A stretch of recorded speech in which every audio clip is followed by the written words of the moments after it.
tak apalah, apa yang you dapat lah kan. Okay. Alright, so I go to decision making. So basically in organizations, well, every day we have to conduct decision making. Yeah, informally ke, formally ke, schedule ke, ikut program ke tidak ke, memang we have to make decisions. It is our day-to-day basis things that we have to do. We have to decide on something, whether we want to proceed on that production, whether we want to proceed on that sales, whether we want to go outside, or whether we want to work to do the work from home. Like right now, we are doing work from home. Semua orang work from home sekarang ni. Even di Terengganu pun kita work from home, especially lecturers lah kan. Okay, we don't have to be physically attending the university. Kita tak perlu pun pergi ke sana. We don't have to do that physically. We don't have to be there, so we just have to be at our place and do our work online. Okay, so tu juga yang berlaku lah everyday, day-to-day basis. We make decisions always, especially in organizations. Okay, so basically we are going to discuss on the nature of decision making. Okay, describe the factors influencing. Sekejap ya, saya kena admit kawan-kawan awak yang baru masuk ni. Okay. Okay, and then what are the processes, what are the differences between individual decision making and group decision making, and then the techniques and also the ethics in decision making. Okay, basically the nature of decision making is divided into two.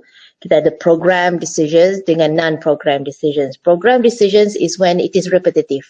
Setiap semester you kena pre-registration kan.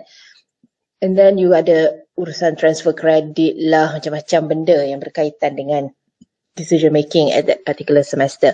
So tu yang dikatakan sebagai repetitive routine policies, according to the policies, according to the rules and according to the procedures.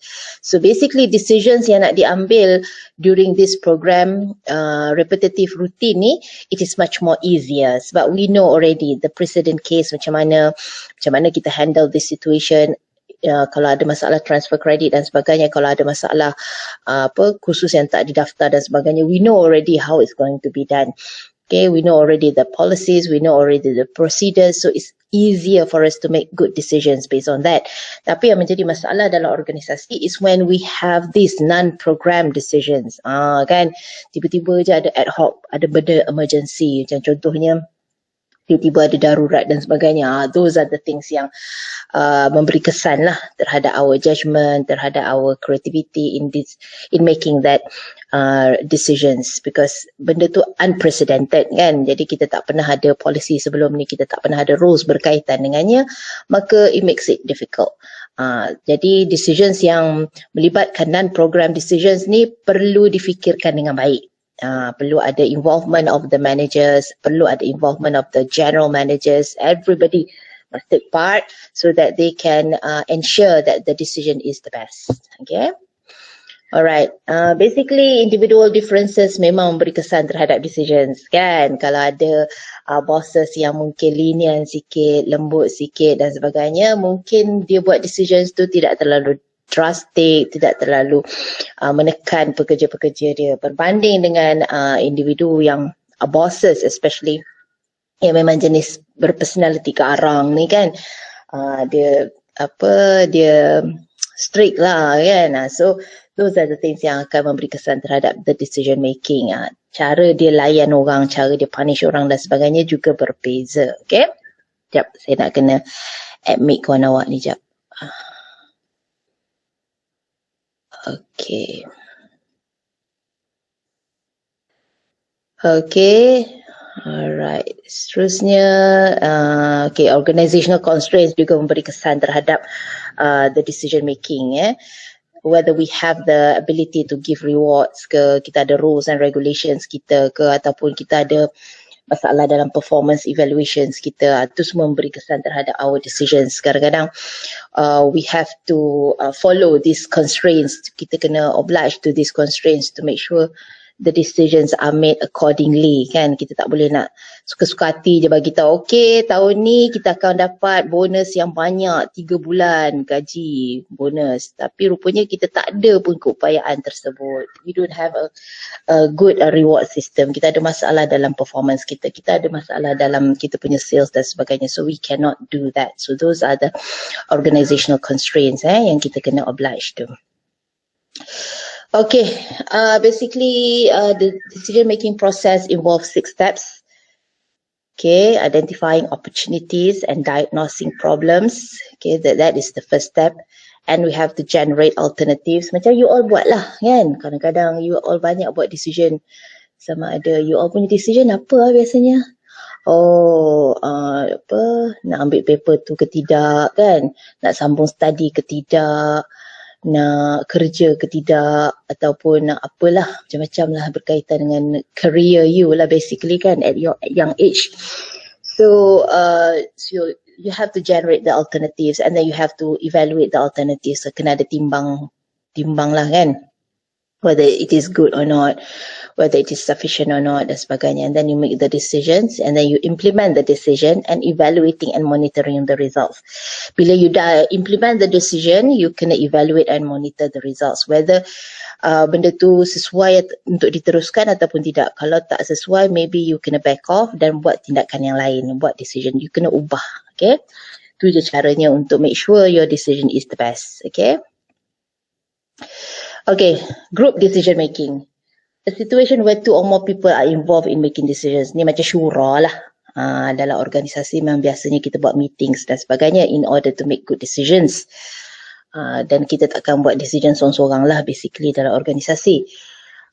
Kita tak menggunakan kuasa veto lah biasanya dalam organisasi. We always have syura, always have discussions and meetings, okay? So basically our decisions made in the organisation is based on group decision making. We don't do it individually, okay? So these are the 6 ways groups make decisions. Ni you kena rujuk dalam textbook, ada banyak maklumat kat dalam ni. Dan very interesting, to understand these situations. Okay, decision by lack of response. Oleh kerana tak ada respon, maka that is the decision. Okay, decision by formal authority. Basically because of it is arahan from KKM, it is arahan from the Prime Minister's office, it is arahan from the Kementerian Pendidikan dan sebagainya. So that is the decision has been made. Okay, and then decision by majority rule. Okay, dalam kumpulan tu majority setuju dengan decision tersebut, maka everybody kena ikut. Ada juga decision by minority. Jadi oleh kerana minority yang setuju dengan decision tersebut, everybody kena ikut juga. Sebab apa? Mungkin minority tu ada power. Minority tu bukan calang-calang punya minority, kan, yang ada credibility. So yang orang lain yang dalam kumpulan tersebut malas nak mikir, macam tak apa, kita ikut dia bagus. Macam tu, okay. Decision by consensus ni bagus lah, kan, sebab semua orang bersetuju, akur, bagi idea dan sebagainya. Konsensus ni pun bagus, tapi bukan senang lah bila kita dalam organisasi. It's not easy to get decision by consensus. Ada je yang akan rasa macam, oh, that is not suitable dan sebagainya. Sentiasa ada yang akan membangkang. That is normal in organizations. Okay, sebenarnya bagus bila kita ada bangkangan daripada ahli dalam organisasi, sebab dia membuatkan kita fikir 2 kali. Okay, whether our decision is the best or not, kan, kita akan sentiasa fikir the pros and the cons. Kalau kita tak ada bangkangan daripada orang lain, maka it's gonna be difficult lah, kan, tak bagus untuk organisasi. Kita rasa kita betul sahaja, so it's not good for the organisation. Actually, kalau ada bangkangan, ada opposition, it is very good for the organisation. At least the managers and the general managers can think back lah, kan, think again, what have he done, is the decision good or not, what makes that people opposed to his decision. Those are the things yang akan menjadikan dia punya decision tu lebih baik lagi, basically. Kalau orang kata yes man, it's not good for the organisation as a whole actually. Sebab semua orang tu berpura-pura je yes man, bukan genuine, kan. Tapi kalau dia bangkang, dia say it out loud, dia memang marah kepada organisasi, dia bagi cadangan dan kita pula sebagai organisasi kita macam act jugalah kan. Kita tak nak terima dan sebagainya, tapi sebenarnya kita kena fikirkan balik. Kenapa dia bangkang? Apa gist yang ada dalam bangkangan dia tu kan? What did he say?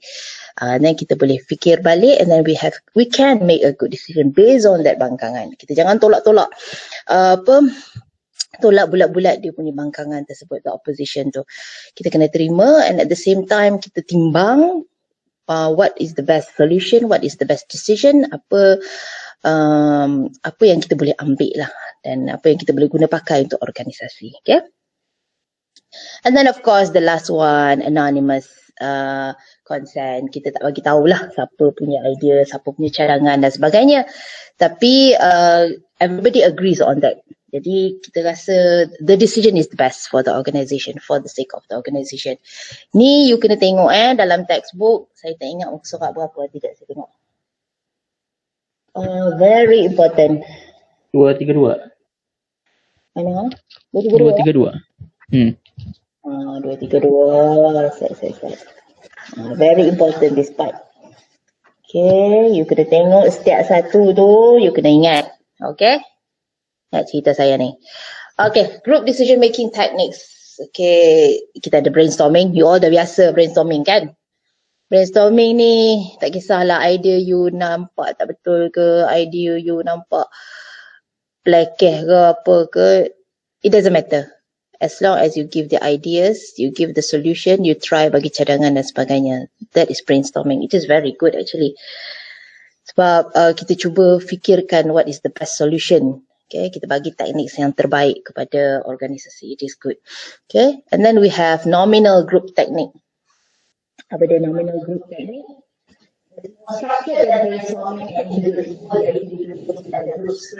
Making decisions. Everybody dia ada macam struktur sikit lah, bukanlah macam brainstorming tu pam cakap macam tu, tak. Dia lebih berstruktur, dia pun nak dapatkan idea juga, tapi dia lebih structured dan lebih diterima pakai lah. Tapi basically dalam organisasi kita ada combination. Tak adalah kita kata okay kali ni mesyuarat kita nak guna brainstorming. Tak. Okay, kali ni mesyuarat kita nak guna Delphi teknik. Tak semestinya. Delphi teknik dia fokus on experts. Dia akan tanya experts, dan experts tu akan bagi cadangan dan sebagainya, dan kita akan timbang lah sama ada kita nak menerima experts tu punya opinions ataupun tidak. E-meeting ni kita buat virtual macam sekarang. Normal dah sekarang. Semua orang buat e-meeting. Tak adalah. Dulu mungkin kita rasa why we need to have e-meetings kan? Kita suka physical, kita suka face to face dan sebagainya. Tapi sekarang it is normal to have e-meeting. So basically in organizations kita tak adalah kata we are using only nominal group technique. Okay, we are only using Delphi technique. No. Kita biasanya guna a combination of techniques because we want the best decisions. Tak semestinya brainstorming is the best. Tak semestinya nominal nampak structured dan sebagainya is the best. Tak semestinya kita tanya experts are the best kan. So it depends on the organisation dan bagaimana kita sebenarnya kita nak apa in making that decisions. Of course it is for the sake of the organisation kan. Kita nak the best solution for the organisation. So basically you can use any techniques, dan it can be a combination of techniques. Okay. Alright, ni dia punya explanation Rootman not allowed to throw out ideas. Okay, Delphi technique. Okay, dah ada dah di sini. Okay, advantages and disadvantages of group decision making. Advantage of course lah. You boleh tengok sini, greater total knowledge, different perspective. Ya, kita ramai kan. Kepalanya ramai dalam kumpulan tu memanglah lebih bagus, tapi ada kalanya tak bagus juga. Sebab ada je masalah-masalahnya nanti. Okay. And then however ada juga disadvantages, take more time, dominated by few people lah. Ni biasa dalam organisasi. Dominated by few people. Kan kita dah tahu dah dalam kumpulan kita tu memang ada seorang yang outspoken, yang seorang extrovert, seorang tu memang suka memberi idea, seorang tu memang rasa diri dia betul aja. So diorang ni je lah yang buat keputusan. Kan kita ni ikut je lah. Yang penting kita jalan kerja kita. Those are the things lah. Memang ada berlaku. Dan ada juga disadvantage group think. Group think ni apa? Group think ni bila kita rasa saya tak nak bangkang lah sebab semua orang dah setuju kan, kita follow je lah. Group think, kita follow je, kita tak nak pun memberi bangkangan dan sebagainya sebab kita rasa macam bila aku bangkang nanti kan banyak masalah, nak kena fikir lain lah dan sebagainya. Macam tu. Okay. So those are the things sebenarnya yang memberi kesan yang negatif jugalah. Kadang-kadang mungkin idea yang kita ada dalam diri kita tu sebenarnya jauh lebih baik daripada apa yang telah difikirkan oleh grup. Kan? Tapi oleh kerana kita tak nak the extra burden on us, maka biarlah. That's the solution. Okay. Alright. Okay, ni is it in making ethical decisions, manager should ponder on, is it legal, balance, ni benda-benda yang sepatutnya lah difikirkan oleh managers in order to make good decisions. Tapi hang tahulah, in reality, organizations doesn't have time to think about this. Kejap, saya nak kena accept kawan awak ni sekejap. Okay. In reality, organisasi tak dan pun mikir. Tapi kalau in terms of legal dengan illegal ni memang diorang fikir jugalah. Sebab in terms of business, violating laws kan, business punya procedures dan sebagainya, tu memang dia fikirlah, mungkin lah kan. Tapi ada ketika juga bila ada masalah dan sebagainya, mulalah dimasukkan elemen-elemen rasuah dan sebagainya. Masa tu tak ada dah elemen-elemen legal tak legal ni. Kan, sebab dia nak tahu benda tu jalan, dia dapat projek dan sebagainya, dah terfikir dah benda-benda tu. So those are the things yang berlaku in organizations, the reality of organizations. So macam mana kita ni nak jaga diri kita supaya bila kita masuk dalam organisasi nanti we're not involved in this. So kita kena ada kita punya prinsip, prinsip diri kita kena kuat, kena teguh. Kita tak mudah nak terikut-ikut dengan senior tu boleh je dalam organisasi ni, biasa je dia dapat makan free dengan supplier dan sebagainya, elok aja dia dapat hadiah dengan supplier, tak ada apa pun masalah. Kita dah mula nak follow dia kan. So those are the things yang kita kena jaga diri kita ni supaya kejap saya nak kena accept kawan-kawan awak ni Sat. Supaya kita ni tak terikut diorang. Memang ramai yang buat salah dalam organisasi. That is the reality. Kan kita tengok sini elok je, aman damai je, boleh pergi bercuti tiap-tiap tahun. Kan siapa sponsor? Supplier sponsor. Jalan je tak ada apa, bisnes bagus untuk organisasi.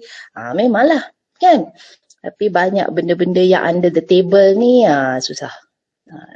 5-6 tahun mungkin happy lah kan, 10 tahun mungkin happy, kadang-kadang sampai ke mati dah happy. Tapi adakah kita betul-betul happy? Kan kita bagi makan anak bini kita, and then kita nanti nak syurga ke neraka, gitu, right? Alright, dah lah, serius sangat. Okay, kita settle yang decision making. Nanti you baca textbook tu, jangan lupa. Kejap ya. Macam mana saya dapat ni? Okay.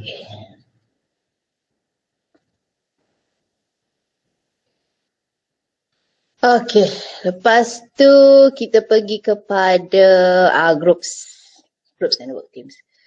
Ni biasa dalam organisasi, kita bekerja dalam kumpulan, kita ada jabatan kita, macam you all nanti ada jabatan account lah, jabatan audit lah, apa lagi, information system lah, apa lagi, sesi account lah, kalau IF tu finance lah agaknya kan. Apa lagi, syariah lah, macam tu, semua ada jabatan masing-masing. So dalam jabatan-jabatan ni nanti ada pula kumpulan-kumpulan kecil, ada unit-unit dia kan. So this is a very normal thing in organizations. We are always working in groups and teams. Macam you all buat assignment jugalah kan. Ada juga group, ada juga kumpulan-kumpulan kecil untuk presentation. Ni baru satu kursus, baru OB kan. Ada banyak lagi kursus-kursus lain yang you ada kumpulan-kumpulan berbeza-beza. Jadi you experience a lot of things dalam kumpulan-kumpulan tersebut. Ada yang negatif, ada yang positif, tapi itu semua membina diri you, and at the same time it helps you a lot in accomplishing your objective, especially in your working objectives lah. Kalau you nak complete the assignment, you akan complete the assignment based on that work groups and teams kan. Tapi ada juga masalah dalam kumpulan-kumpulan tersebut. That is very normal. Kan, tu yang kita akan tengok dalam OB. Basically, kita kena handle sahaja masalah-masalah ni. Kita tahu dia berperangai begitu. Kita tahu dia jenis yang macam tu. Kita tahu dia ada masalah itu dan ini dan sebagainya. Tapi biasanya bila kita dah duduk dalam kumpulan, kita kena telan. Kan? Kita kena bear in mind that is who he is. Kan? Kita kena bear in mind kita tak boleh nak buat apa. Kita cannot change his personality. So what we have to do, mungkin kita kena fikirkan suggestions dan sebagainya. Kita kena work hard lah sikit untuk dapat dia punya contribution in that particular group. Then only we can accomplish our goals. Tu je lah caranya. Sebab kita tak boleh nak keluar daripada kumpulan tersebut. We have to stay with him or her throughout the semester. Kan? So kita kena telan dan at the same time carry on dan buat kerja kita. Dan kita kena bagi guidance kepada dia supaya dia boleh follow dan sebagainya. Itu je lah.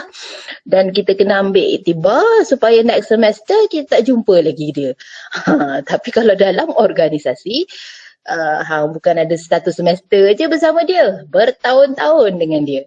Kan kita duduk dalam organisasi, kita nak bekerja lama. Kita bukan nak kerja 6 bulan. Kita bukan nak kerja setahun. Kita nak kerja sampai 20 tahun, 30 tahun kalau boleh dalam organisasi. Jadi, oleh kerana kita ada kumpulan yang sama, duduk dalam jabatan tersebut, memang kita ditakdirkan duduk dalam jabatan audit, bekerja pula dengan dia dan dia pun sama macam kita. Cuma perangai je berbeza, jadi kita kena telan lah selama berpuluh-puluh tahun itu. So that is normal in organizations. Kalau kita nak sukses, kita kena telan and proceed. Move on je. Tak payah nak fikir-fikir sangat. Okay, kita akan discuss on the definition of groups and teams, characteristics, okay, and then development stages, characteristic of effective team, and then kita tengok pula adverse group behaviour ni. Ni perangai-perangai pelik lah dalam kumpulan ni. Biasa, kan? Biasa. You all pun tahu dah, kan, kawan-kawan you. Diri you sendiri pun agaknya ada problem tersebut, kan? Tak biasa bekerja dengan orang, tak boleh bekerja dengan orang, tak boleh bercakap dengan orang, tak boleh. Semua tak boleh. Tak faham orang tak faham aku. Gitu, sentiasa ada masalah-masalah. Well, begitulah. Manusia. Okay, much of the activity with the organizations occurs within groups, informal groups, employees to formal autonomous work groups. Okay, dalam organisasi ni kita ada formal dengan informal groups. Macam you all juga, kan? You ada group organizational behaviour. Dalam group organizational behaviour tu pula ada group assignment. 4-5 orang ke macam tu, kan. Lepas tu dalam group assignment tu mungkin ada pula geng-geng dia. Kawan-kawan yang duduk dekat asrama, kawan-kawan yang tak duduk dekat asrama, geng-geng mancing, geng-geng main game, geng-geng karaoke ke apa ke, geng-geng perempuan dia ada macam-macam geng lah. Dalam perempuan tu saja ada macam-macam geng. Dia kena ikut kepala dan sebagainya. So those are the informal groups dalam organisasi. Then group activities can be critical to the success of the organizations, of course. Okay, when we have, itulah masalahnya bila dalam organisasi, bila we have too many groups, yang informal groups ni, dia banyak menyebabkan grapevines, banyak membawang dan sebagainya, banyak merosakkan organisasi. Kalau negatively. Kan, sebab dia menyampaikan fikrah dia yang negatif tu, merata-rata menggunakan grup-grup informal ni yang menjadikan memberi kesan yang negatif terhadap organisasi. That is very normal. Tu yang kita cuba elakkan. Okay, dalam organisasi, the informal groups kita cuba elakkan. Kalau dia tidak mendatangkan faedah kepada organisasi, dia akan memberi kesan yang negatif. Dia jadi macam kanser kepada organisasi. Dia merebak dah akan melumpuhkan organisasi, and we don't want that. Okay? Okay, a work group is a collection of people working in the same area who are placed together to complete a task. Okay? Macam you all bekerja dalam kumpulan lah. Alright, a team is defined as a small number, ni kecil, kumpulan yang lebih kecil, with complementary skills who are committed to a common purpose, set of performance goals and approach. Ni lebih detail dia punya tugasan sebab dia dah tahu apa matlamat dia, apa performance goals dia, apa yang dia nak capai, bagaimana dia nak interact, bagaimana dia nak buat kerja, itu dia dah tahu, dia dah lebih jelas. Kalau work group tadi, dia duduk dalam kumpulan aja, that's it. Okay, tak ada function sangat. Tapi kalau a team, dia memainkan peranan. Macam tim bola sepak dan sebagainya tu kan. Dia ada peranan dia masing-masing. Ada goalkeeper, ada striker, ada apa lagi, fullback, semua itulah. Okay, semua ada peranan masing-masing. So that is a team. Okay. So these are the benefits of joining groups. Sekejap Sat. Alright, so these are the benefits of joining groups. Of course, security. Macam you all lah kan. Bila duduk dalam kumpulan besar, kita rasa macam best lah, we are accepted. Kan? Okay, and status, recognition, self-esteem, of course lah, self-worth lah. Kita rasa we are belong to a group of people, gitu. Saya accounting, ada group dia, BAC, macam tu kan. Self-esteem dia lah rasa lain sikit lah. Okay, and then affiliation, membership, fulfill social needs, people kan. Kita ni manusia, kita tak nak duduk seorang-seorang. Kita rasa kita lebih selesa, aman apabila kita berada dalam kumpulan yang diterima dan menerima diri kita ni. So those are the benefits of joining groups lah. Dia memberi kesan yang positif terhadap diri kita. Banding dengan kita sendiri, alone, dah lah kita single kan. Dah lah single, lepas tu alone pula, tak ada group pula.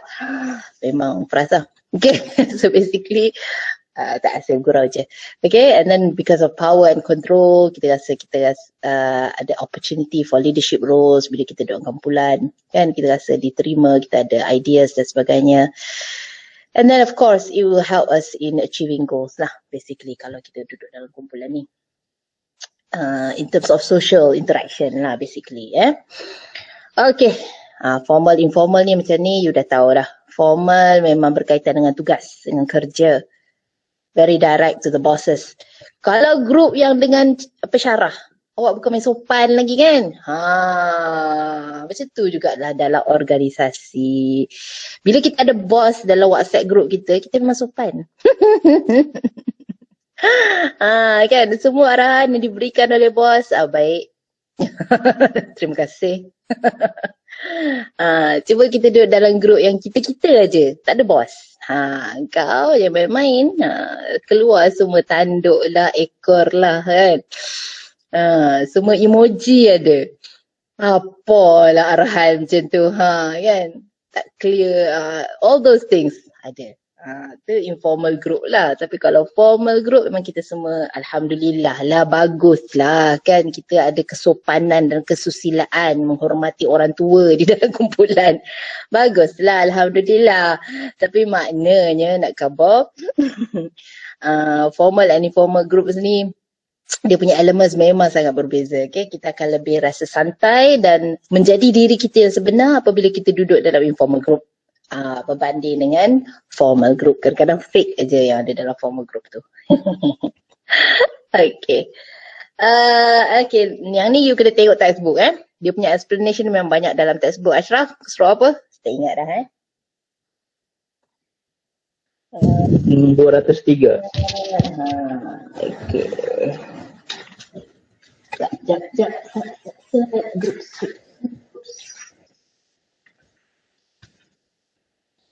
okay, functional teams, cross-functional teams, self-directed work teams, mutual teams. Okay. Dia punya explanation ni basically functional teams ni macam nama dia, functions. Dia ada functions dia tersendiri. Kalau human resource department, sales marketing department, kan, research and development department, dia ada function dia sendiri ikut dia punya tugasan, job scope dia. Okay, kalau cross-functional teams maknanya ada satu-satu projek yang menyebabkan dia orang kena bekerjasama. Mungkin HR department bekerjasama dengan sales and at the same time bekerjasama juga dengan research and development in order to complete a project. Macam tu. Okay, itu yang dikatakan cross-functional. They work together. Self-directed work teams ni dia orang tak perlu ada supervisor pun. They can manage themselves. They know how to achieve the goals dan sebagainya, dan dia tahu how to complete it. Tak perlu pun ada supervisor, tak ada supervision pun tak ada masalah. Itu self-directed work teams. They know their functions already, so they can do it by themselves. Virtual teams ni yang berlaku lah sekarang kan. Ada yang duduk di Kedah, ada yang duduk di Sabah, ada yang duduk di Sarawak, ada yang duduk di Johor. Tapi kita siap kat assignment kita. Itu adalah virtual teams. Very good, very effective nowadays kan. Okay, task force macam kita ada contohnya kalau 2 years ago kita ada convocation kan. Sekarang ni kita dah tak ada lah convocation. So setiap kali convocation tu kita ada jawatan kuasa. So those are yang dikatakan sebagai task force. Okay, kita ada kerja-kerja group of people who will be working towards achieving the certain goals. Dia akan dikategorikan sebagai task force sebab dia orang buat kerja untuk completekan that particular task. Okay, and then of course the problem solving team ni fokus kepada problem. Ada certain issue yang perlu diorang settlekan within 1 or 2 weeks. Dia akan commence together and then they akan focus on that problem and they will solve it. Ni problem solving team ni biasanya tak lama, seminggu 2 minggu saja. Nak memang fokus kepada that particular problem dan untuk selesaikan masalah. Okay, so these are the characteristics of groups. Ada size dia, ada yang kecil, ada yang besar, norms dia, apa yang diguna pakai, apa yang culture yang diterima oleh kumpulan tersebut. Masing-masing ada roles, masing-masing ada cohesiveness dia. Okay. And then these stages of group development. The first stage is forming. Forming ni biasanya you baru nak kenal-kenal. You baru nak tahu, kita ni satu kumpulan. Okay. And then storming is when you, macam nama dia lah, storming. You mula nak bertelagah, siapa nak jadi ketua, siapa yang nak buat itu, siapa yang nak buat ini. Masa ni lah storming. You mula mencari sebab kenapa kita kena menjadi lebih baik, kenapa kita kena buat itu, kenapa kita kena buat ini dan sebagainya. Masa ni ada banyak masalah, storming. And then norming is when you know each other already.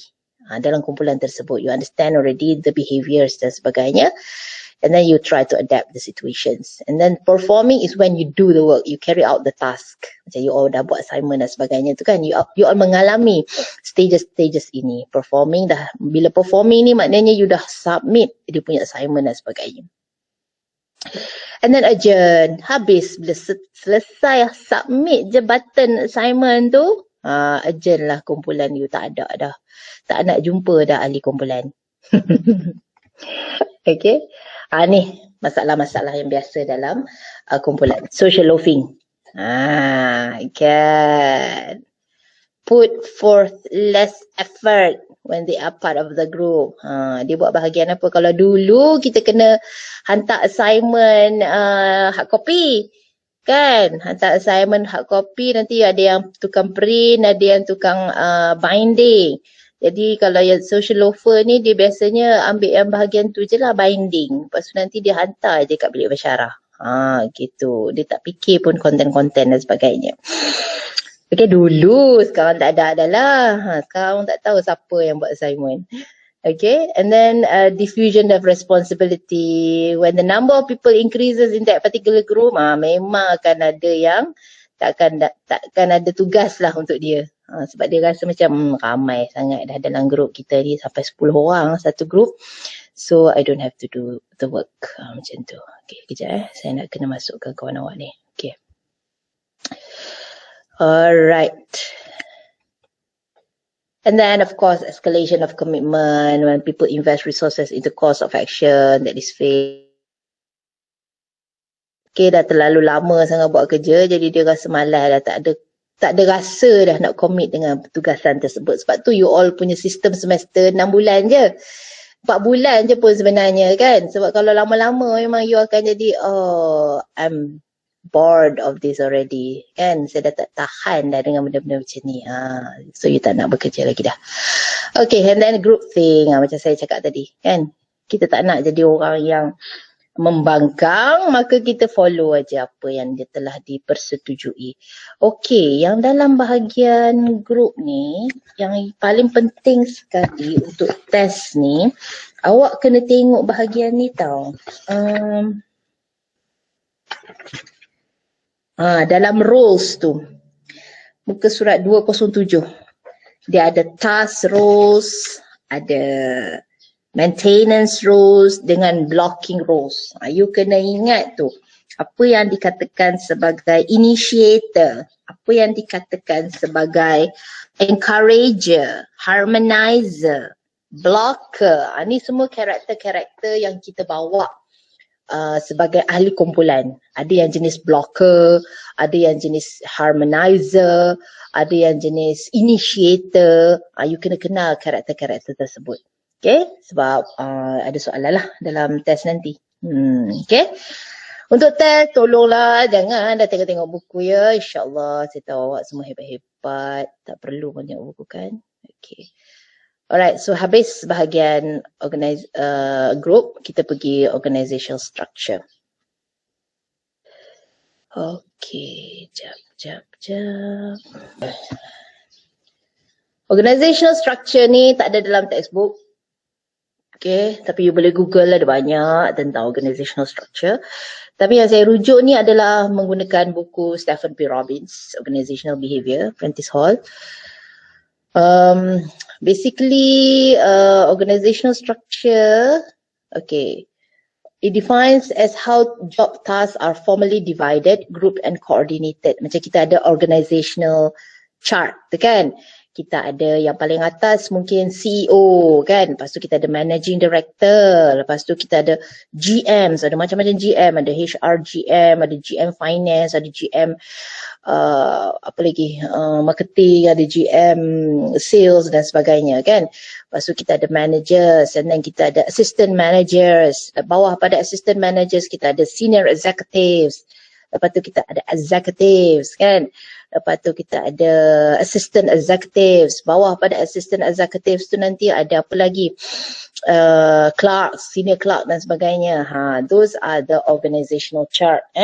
So basically organizational structure adalah berasaskan itu.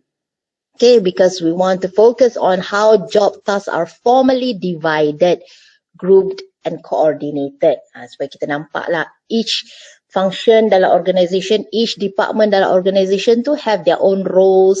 Nampak ke mana hala dia, apa tujuan dia nak report kepada siapa bawah tanggungjawab dia. Everybody knows and clear about their functions. Okay. So basically ada 6 elements that managers need to address when they design the organizational structure. Okay. The elements are work specialization, departmentalization, chain of command, span of control, centralization and decentralization. Okay, and then at the same time kita akan tengok juga pada formalization. Alright, work specialization. It is the degree to which tasks in the organization are subdivided into separate jobs. Contohnya, the production line in manufacturing companies. Each individual focus only on one job, packing or tightening screws. This can increase efficiency and productivity. Dia akan tengok kepada work specialization. Tak boleh campur lah maknanya. Orang buat HR, dia akan fokus perkara-perkara HR sahaja. Dia akan tengok pada training and development, dia akan tengok pada compensation, dia akan tengok kepada industrial relations. Tapi dia jangan tengoklah pula pada production. Sebab tu bukan pekerjaan dia. Dia akan fokus kepada task dia sahaja. Itu yang dikatakan sebagai work specialization. So dalam organizational structure, we have to emphasize on this. Setiap department, setiap unit hanya fokus kepada apa yang diorang tahu, apa yang sepatutnya diorang buat. Tak boleh nak campur-campur dengan benda lain. Sebab bila kita campur-campur dengan benda lain, dia akan effect kepada efficiency of the organization. Okay? And then of course, the departmentalization. It is the basis of which jobs are grouped together. Contohnya, we have production department. Everything regarding production will be put under the production department. And then we have the research and development department. Marketing and sales department. Tu duduk satu tempat. Tak boleh campur dengan orang lain. Yang tadi tu kita fokus kepada specialization dia. Okay, yang ni kita tengok kepada department dia, duduk dekat mana. Okay, and then we have chain of command, the unbroken line of authority that extends from the top of the organisation to the lowest and clarifies who reports to whom. Macam saya kata tadi itulah, ada organisation chart. Nampak siapa yang duduk di atas, siapa yang duduk di bawah, saya kena report kepada siapa, dan siapa yang siapa yang menjadi tanggungjawab di bawah saya. Saya nampak kat situ apabila kita ada clear chain of command. Okay, we know already siapa yang di bawah saya, ada berapa subordinate saya dan sebagainya. Okay, and then span of control, the number of subordinates a manager can efficiently and effectively direct. Okay, narrow span of control, 1 manager and 4 employees. Ni yang terbaik sekali. Jangan terlalu ramai, sebab kalau kita terlalu ramai, kita akan jadi inefficient. Kalau wide span of control, 1 manager and 10 employees. Ramai sangat tu 10 employees kan. Tapi dia bolehlah berlaku, tapi dengan syarat kena encourage employee empowerment. Kan, maknanya pekerja-pekerja tu sendiri boleh ada ability to make their own decisions, to decide yang mana perlu, yang mana tidak memberi kesan terhadap organisasi secara langsung, yang boleh dia buat keputusan by himself, maka dia boleh. Macam tu. Kalau tidak, it's going to be difficult for the organisation. Okay. And then we have also centralization and decentralization. Centralization ni semua decision making is concentrated at a single point in the organisation. HQ je yang boleh buat decision tersebut. Tu centralization. Kalau decentralization, maknanya branch-branch pun boleh buat decision. Contohnya kita ada banks kan, kita ada HQ di KL, biasanya semua HQ di KL. Okay. Jadi ada banks yang kalau pinjaman loan dalam bank tu dia nak approve 100,000 above ataupun 500,000 above, tu HQ sahaja yang boleh buat decision tersebut. Tapi kalau mungkin loan 50,000 below ke kan, 70,000 ke, tu dia boleh approve. Branch dia boleh approve. Tak payah pun nak pergi kepada HQ. Kalau macam tu, dia dikategorikan sebagai decentralization. They can make their own decisions at the branch. Tak perlu pun pergi kepada HQ. Okay, so ni bergantung kepada keupayaan organisasi. Okay, dia nak gunakan apa, centralization ataupun decentralization. Dia bergantung kepada jenis jugalah. Apa keputusan-keputusan, apa decisions yang dia orang nak buat tu. Okay, kalau dia sangat memberi kesan terhadap organisasi, dia benda yang besar, maka they have to make decentralization. Tak boleh nak buat decentralization. Okay.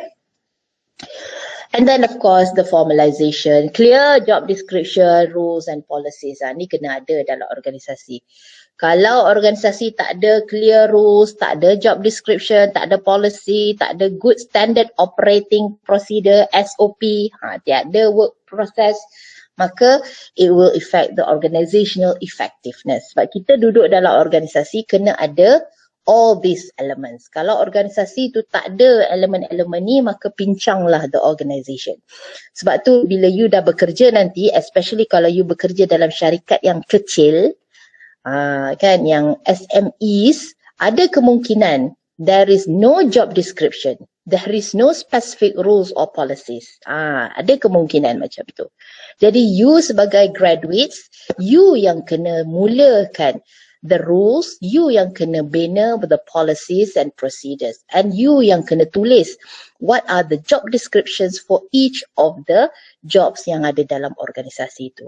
Sebab you graduates kan, you yang ada ilmu tersebut, maka you kena gunakan ilmu tersebut dan bantu organisasi kecil tersebut. Because it is very normal. In small organizations, they don't have this. Cuma organisasi-organisasi besar sahaja yang ada all these clear job descriptions, rules and policies. Okay, so it is your responsibility to do it lah. bila you join the organisation. Okay. Alright, so basically dalam organizational structure, kita ada mechanistic model and organic model. Okay, dalam organizational structure, dia ada mechanistic and organic. Apa yang dikatakan sebagai mechanistic? Dia very high specialization, dia very rigid departmentalization. Benda-benda yang sama juga tadi, 6 elemen tadi, kan? Cuma dia high specialization, very rigid departmentalization, tak boleh tidak kena ada department. Okay, very clear chain of command, narrow span of control, and then they focus on centralization, and then the very high formalization. Itu elemen yang ada dalam mechanistic model. The high specialization, elemen sama tadi. Specialization, departmentalization, chain of command, semua sama. Tapi apa yang digunakan is high specialization, very rigid departmentalization, clear chain of command, narrow span of control. Tadi ada narrow dengan wide kan? Dia focus on narrow. And then they focus on centralization. Dia tak focus on decentralization. Itu mechanistic. And very high formalization. Tetapi, kalau organic model, they focus on cross-functional teams. Cross-hierarchical teams. Dia tak rigid macam, mechanistic. Kan, dia tak ada line-line tu. Dia tak ikut sangat. Dia cross-functional teams. We can work together. Cross-hierarchical teams. We can work as a team. Okay, free flow of information. Okay, wide span of control. Pada dia tak ada masalah. Kita ada ramai orang bawah kita pun. No problem. Because we are cross-functional teams. We are cross-hierarchical teams. We have free flow of information. Maka tak ada masalah lah. And then the decentralization. They can make their own decisions. We don't need to follow the HQ dan sebagainya. And very low formalization. Dia tak perlu pun rules and regulations. Because we work as a team. We make our own decisions. Itu organic model. Tapi kalau dalam organisasi yang contohnya kita di sektor awam, memang kita akan gunakan mechanistic model. Kita tak boleh nak guna organic model. Macam mana kita nak buat kerja macam ni? Sentiasa dalam keadaan decentralization, wide span of control, low formalization, it cannot be acceptable in public sector organizations. Kalau public sector organization, memang kita akan follow the mechanistic model. In terms of efficiency, ada kemungkinan mechanistic model kurang efisien berbanding organic model. Sebab apa? Sebab kalau nak buat decision, dia kena follow the chain of command. Kena tanya bos dulu. Bos pula kena tanya bos dia lagi. Bos lagi kena tanya pula bos dia lagi. Kan? So, lambat. Tapi kalau organic model, mungkin dia lebih mudah nak dapatkan decision. Mungkin organic model sesuai untuk company-company kecil. Ataupun mungkin dalam organisasi yang besar tetapi a smaller units. Smaller units, smaller departments, tu mungkin kita boleh guna organic model. Tapi not the organisation as a whole. Okay? Alright, saya rasa faham dah kot. Kalau tak faham pun tak apa, kita WhatsApp aja. Habis dah? Chapter 1 pula. Chapter group, chapter decision dengan chapter organizational structure. Apa dia, Ashraf? Doktor. Ya. Sebenarnya ada satu group yang tak present lagi. Ya ke? Masya Allah. Saya ingatkan dah selesai.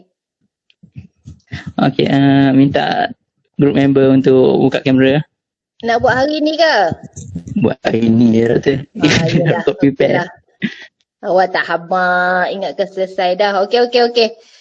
Kalau ada apa-apa soalan, you WhatsApp aja I, Okey, Doktor. Okey. Group member dah buka. Okey, 1, 2, 3.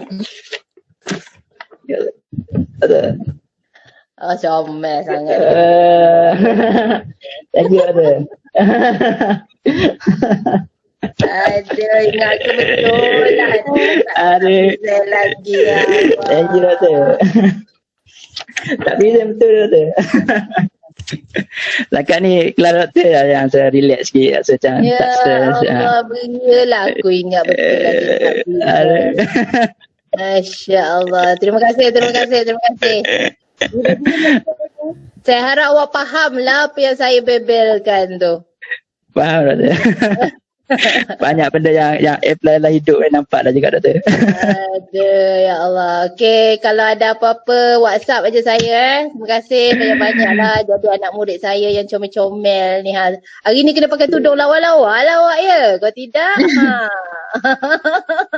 Doktor, kita orang pernah cakap terima kasih sebab ajar kita orang selama ni untuk SEM 5. Ya, Alhamdulillah. Terima kasih. Saya pun suka je. Tapi itulah tak dapat nak jumpa awak kan. Kalau tidak, kelas-kelas saya sebelum ni kita orang ada makan-makan tau. Awak boleh tanya, ada Aini rasanya kat dalam kelas ni kan.